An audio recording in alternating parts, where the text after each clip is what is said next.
We'll go ahead and get it started now. So thanks everyone for joining us for today's webinar covering Small Business Security 101 for Google Workspace. So today we'll be talking about how small businesses can utilize the features available in Google Workspace to better protect their users and data. And my name is Trey Adamson. I'm an account manager here at Worsta, and joining me today is the brains at Worsta, Patrick Del Peruta, our practice lead for Google Workspace. And just a couple logistical items to get us started. This meeting is being recorded, and everyone will receive a link to view it later in this week. We ask that you stay on mute because there's a nice amount of people here, so you can submit questions anytime using the meet and chat, and we'll answer them at the end of the presentation. And today we'll also be using the polls feature, so you can access the polls using the shapes or activities icon in the lower right-hand corner of your screen. And in case you didn't already know, this event is being hosted by Worsta. Here at Worsta, our mission is really to help organizations maximize their use of the cloud to compete in a modern world. So we work side by side with people to make good technology decisions in order to grow their businesses in ways they wouldn't have the ability to do so otherwise. So this really helps organizations develop cultures of continuous innovation powered by real-time collaboration. With all that collaboration, however, small businesses have a lot to keep up with in terms of maximizing security and don't often have the resources to get ahead of potential security issues. So that's why we're here today and why we have Patrick on the call. Great to see you, Patrick. Thanks, Trey. Great to see you as well. Thanks for having me here. Yeah, absolutely. And I know you've been busy lately, so we really do appreciate your time. And I also got to watch your recent webinar on security trends for 2022 and thought it was great, but it got me thinking about how these trends are relevant to some of the small businesses as well. So as an account manager, I work with a lot of small businesses that face a variety of challenges for a variety of reasons. So we're talking about, like small budgets, not enough resources or time, or not enough knowledge on the systems that have been handed off over the years. So with that in mind, how do you approach working with some of the small businesses that face these challenges, Patrick? We may need a longer session for that, actually, but great question. And you touched on a couple of these. I think if I was to pull one out, the most common thing I see with small businesses is not having enough resources to manage all of the systems efficiently. We went over a few of those issues last week in part one of this series in talking about covering cloud security fundamentals. And we'll add to that with a couple of things focused on small business. Awesome. Cool. So let me take over from there then. And these really are the three areas that we're thinking about or that we're focusing on today in terms of small business and working with Google Workspace. At the start, user management. This can include both the offboarding and onboarding processes for your user accounts, which have security implications in and of itself. But there are a number of settings and controls that relate to the account itself that you can control and set within the admin console that you're going to want to take a look at. We'll review those today. Workspace management, so the overall governance of Google Workspace, not really drilling down into the user level, but those governing controls that apply to every account within Google Workspace. Okay. And then lastly, integration management. It's very easy for Google users, Workspace users to go and sign up for, all sorts of services using their Google Workspace email. So we'll tap into that and take a look at how to control that access and govern what's there. All right, awesome. Thanks for going over those, Patrick. So everyone, we're going to go ahead and launch our first poll. So out of these three topics, what would you say is your biggest pain point that you're going through today? And again, to access the polls, it's in the lower right-hand corner of your screen where you see those shapes. Excellent. Can I answer too? I think so.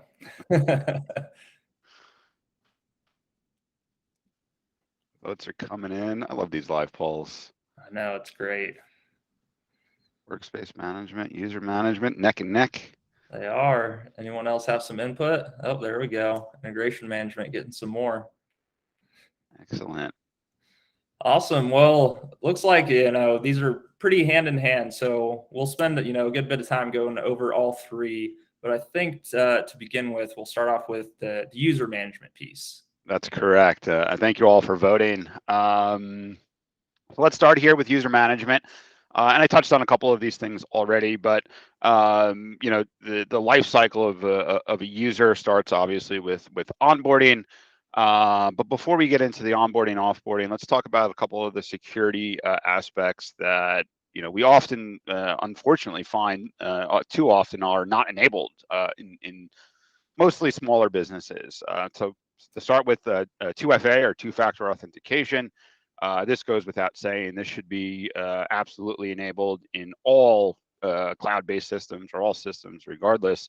But specifically within Google Workspace, and more so if you're not using a third-party identity provider like an Okta or OneLogin or an Azure or something like that.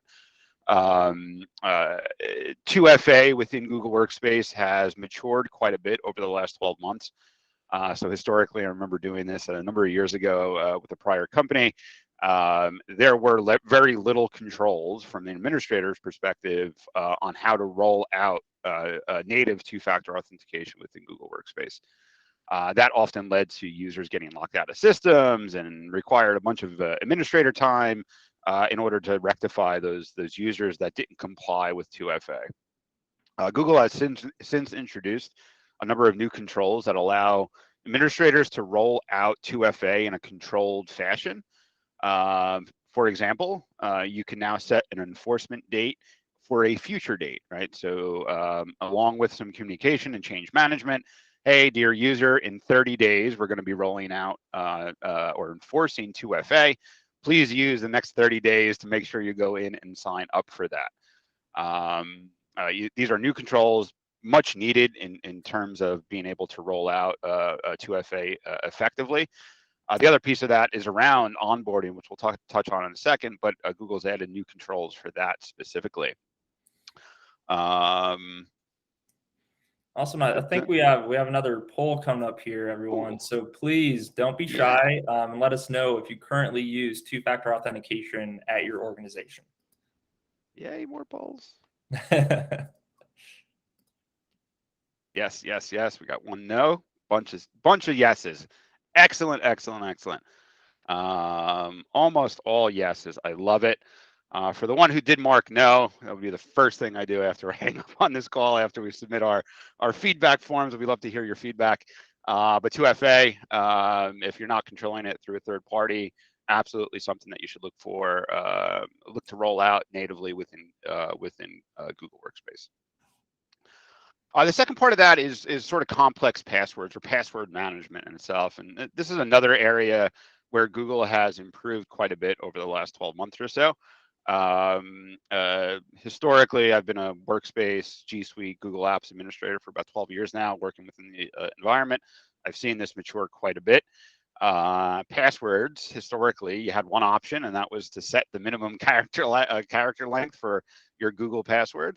Not very helpful. Google has now added several new controls around password management within the admin console. So you can now set the minimum and maximum character count. You can enable an option for complex or requiring complex passwords. And complex passwords, by Google's definition, is a little bit different than just including an uppercase or lowercase letter. It'll do things like machine learning and artificial intelligence to make sure that you're not using part of your name for your password, things like that. So complex passwords enablement would be something I would look at. And then finally, lastly, they've added a couple of controls for password reuse and password expiration. So if you want to prevent users from reusing the same password that they've used in the past, you can enable that now. That is a new control. As well as password expiration. So if you want to set a timeout of 30, 60, 90 days, you can now finally do that natively in the admin console. And sorry, Trey, I added this in here because I wanted to call you out a little bit. But it's okay. This is actually just our demo environment, so you're kind of safe. I just wanted to show an example of the kind of report that you can get from the admin console. So if you navigate to under reporting and then security, or reporting, users and security, you can run this specific report and get a feel for where users are in their password strength category, as well as whether or not they've enrolled in 2FA. So we can see here on this report, Trey, thumbs up, you have a strong password set. Excellent. But we can also see to the left of that we are, as an organization, not enforcing 2FA, and Trey has also not optionally elected to enable 2FA. So both of those data points are available to you as administrators through your reporting console. Let's get 2FA turned on, Trey, on that. I know, on my list. All right. This has got another visual I threw in here. This comes from a report I read recently, and this chart has changed a couple times over the last couple of years, and this is a new version of this. And this basically, and this is something I actually distribute to end users just to give them an idea. Those non-technical people, when they think about passwords and how they just want a simple password to make it easy on themselves, refer back to this chart. This is something you can copy, paste, send out, post on our blog somewhere. We didn't write this. This did come from another source. But as you can see here, if you are using a basic password, lowercase letters only, up to 8 characters, if a bad actor is doing a brute force attack against that account or against that password, that weak password, a brute force attack will crack that password almost instantly. Following the chart here, as you get more complex, including uppercase, lowercase, special characters, things like that, a brute force attack can take up to, as listed here, 34,000 years. Although I don't think anybody's actually been alive to validate that data point. But I think for reference or as a visual, this is a good way to portray the importance of a complex password. Okay, on that user management piece, I mentioned onboarding and offboarding, as these are areas very close to me, as I help a lot of organizations with automation through custom scripting and development within Google Workspace around these two areas. Onboarding is a little bit more simple. If you have an upstream HRIS system that says, new hire is coming on board on Monday, that often can send a signal to Google Workspace to say, hey, you got a new hire starting on Monday, please create an account. And that can follow some automation to make sure that the managers are aware of the new account, they have the credentials for the account, so that new hire can start off on the right foot and have access to all the systems. Onboarding is a little less risky in terms of data access because the new hire doesn't have any data yet, right? So we're not really worried about it from that perspective, but we are worried about making sure that they have a good experience from day one and are complying with the security policies that you've put in place. So linking this back to 2FA, for example, if you enable the policy that says new accounts must enroll within 1 week, which we recommend, then when that new hire starts, one of the first notifications they'll get from Google is, hey, your administrator requires you have 2FA turned on. You have 7 days to do so. Do you want to go and do this now? And the user will have the option to suspend that or come back to it at a later date, but they will be continuously prompted to go ahead and enroll. The offboarding piece is a little bit more risky, or a lot more risky, and can be more complicated. Again, if you have an upstream HRIS system that sends a signal or a flag downstream to say, hey, the user is leaving or a user has left, that can often help in triggering automations. But myself and my team spend a lot of time writing custom packages or custom code that will help with a lot of the areas that I've laid out here. And these are the ones that we see most often. So if you don't have a practice today around offboarding, these are things that you should be thinking about. First and foremost is resetting that user's password so that they're not getting into their Google Workspace account after they've been terminated. Additionally, you're going to want to sign out that user from all web sessions that they've created. Chrome and Google natively allow for, unless you've changed these controls, preserve a cookie session for 30 days. So if a user had signed into a Workspace account on a personal machine, for example, and left that browser window open, and then left the company, that browser window would stay cached and active until you sign that user out of their web session. So it's definitely a step that we always put into our offboarding scripts. If you're using Google's MDM services, you're going to want to wipe mobile data or at least corporate data from those mobile devices. Move users into a containerized OU. Moving down the line here, automated data access. You're going to want to preserve the data that the user has created over their time at the company, whether that's email data, and most most often we see that through delegation. So we will delegate automatically. I almost spilled the coffee. We will delegate automatically the mailbox to the manager so that they can keep up with correspondence and emails, things like that. Transferring drive data automatically to a service account or a manager or a shared drive. If you do purge a terminated user's account from Workspace and don't transfer their drive data, you're going to lose it all. I've been there. I've made that mistake. You don't want to do that. You're going to want to get ahead of transferring all of that data. And then on the right side of this the screen, there's some additional checks as well, and these would have to be manual, as Google doesn't have sort of automated ways to do this. Things like Data Studio, if that's being used in your organization, or if you have a brand owner for a YouTube channel or Google Marketing Services, you're going to want to make sure that those services are transitioned over manually. And then lastly, ensuring based on whatever policies are implemented in your company or any regulations that you must adhere to from a government perspective, HIPAA requirements, things like that, SOX requirements, is archival of that account and then eventual purge of that account. Now, a lot of organizations that I work with have a 7-year retention period. So a user leaves the company after a 30 or 60-day timeout period to make sure that the data is transferred properly. We'll then set that account into archive mode using Google Archive licenses.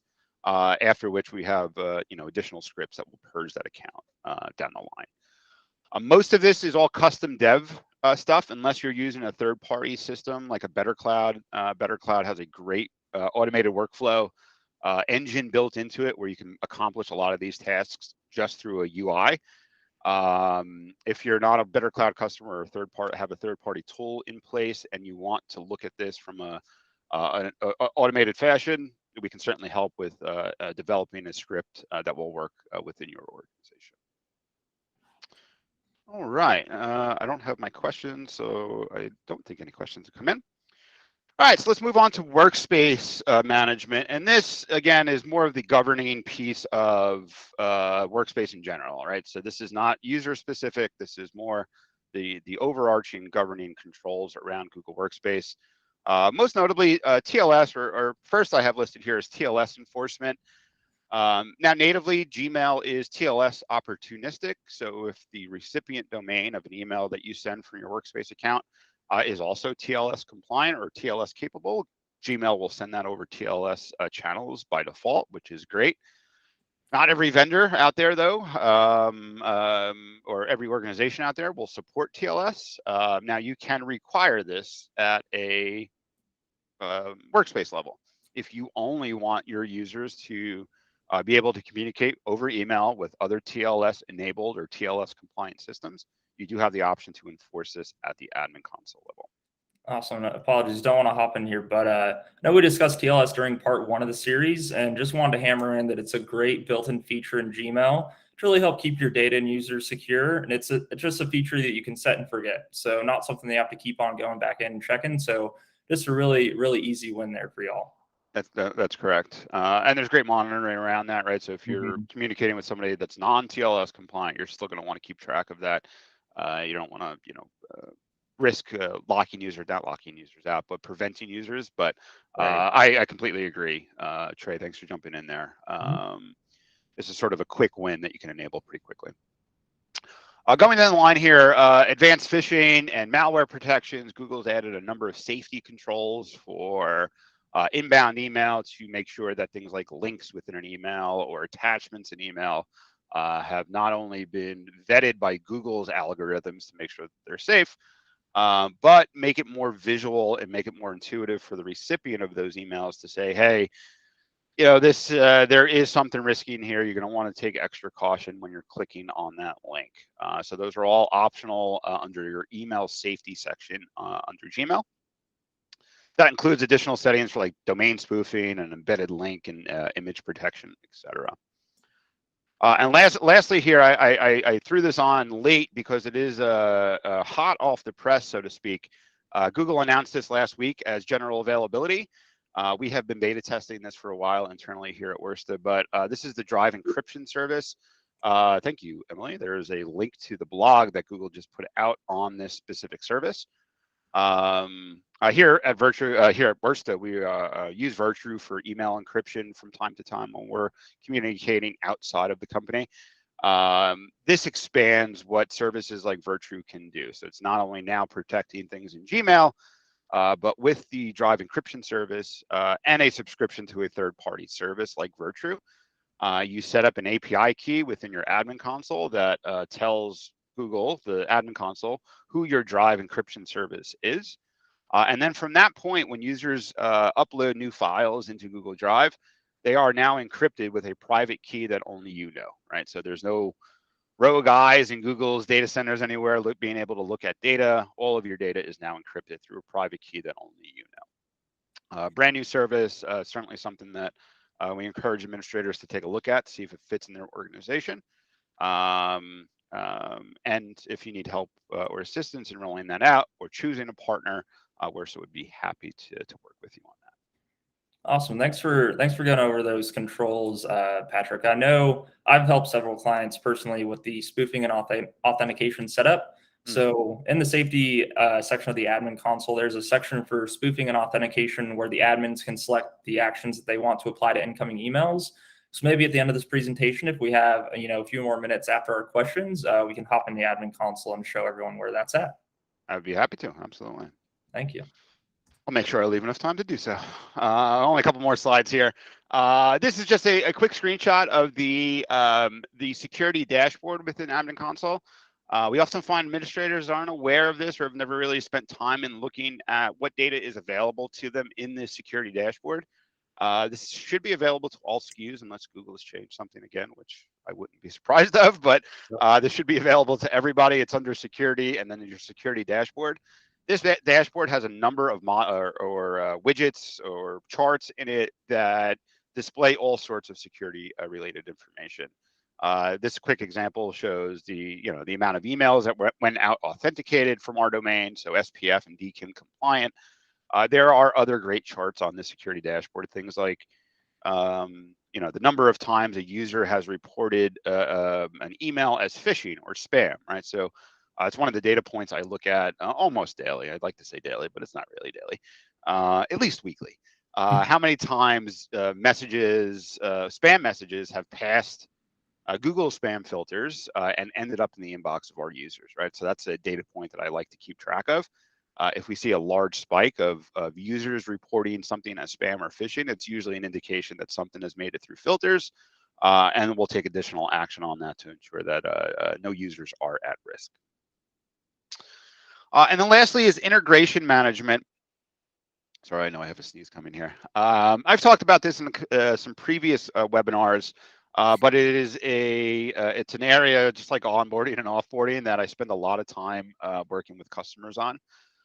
Historically, Google hadn't done a great job in giving controls to administrators to keep tabs on this, but that has changed just slightly. So. Sorry, I got to stop saying Google. Let it go. You got it. My devices are going off. So protecting data leaks and integration management, right? So it is very easy for your Google Workspace users to sign up for all sorts of web services, download apps, and do all sorts of things with the login with Google button, right? That is your OAuth Control button. So if you go to a Pinterest or Zoom or Slack, right? You have the option to create an account using your your signed in Google account. The button often says login with Google. And when you do that, you'll be shown this screen that I have here on the right-hand side. We jokingly call this the blah button because most people don't read it, blah, blah, blah. I'm going to click on allow, get access to the service that I want. And now all of a sudden, some random flashlight app has access to every Drive asset that exists in your Google Workspace tenant. These are the things that we want to control and prevent. In the same breath, Chrome browser extension management falls into the same category. Very easy if you're a Chrome user to go and install all sorts of extensions, a lot of which have access to data that you don't want to provide.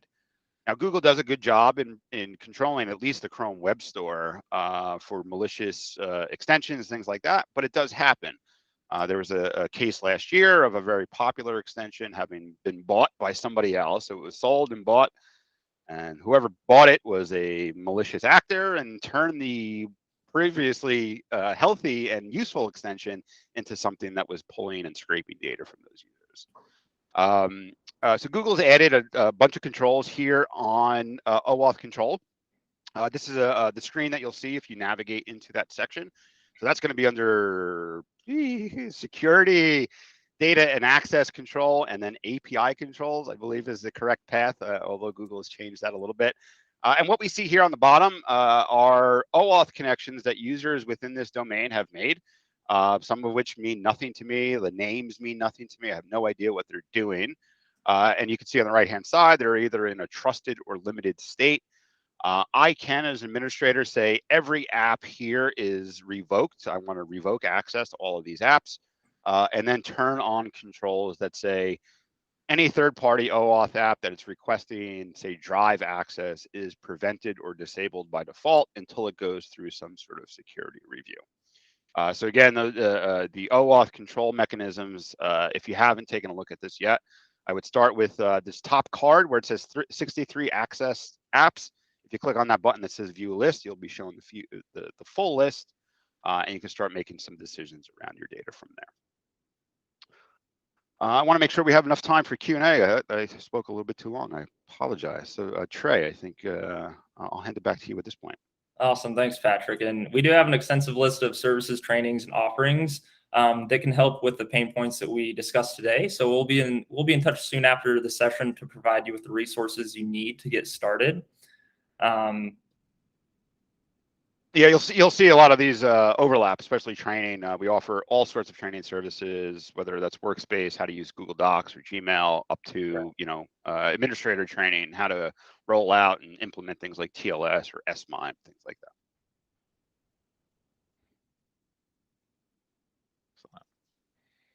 Perfect. Just a quick recap of what we discussed. I think we'll go through to get to the next steps and some of the Q&A. Now we kind of have run out of time here. Did we have? We'll follow up with everyone with all the appropriate links and everything too. We know we're at time, so if y'all need to drop, that's fine. If you want to stay on or if you have questions, feel free to put them in the chat here. We can always email you later, or if you want to hang on for a couple minutes, Trey and Patrick, do you have a couple minutes if anyone has any questions? Sure. Yeah, absolutely. See you coming in.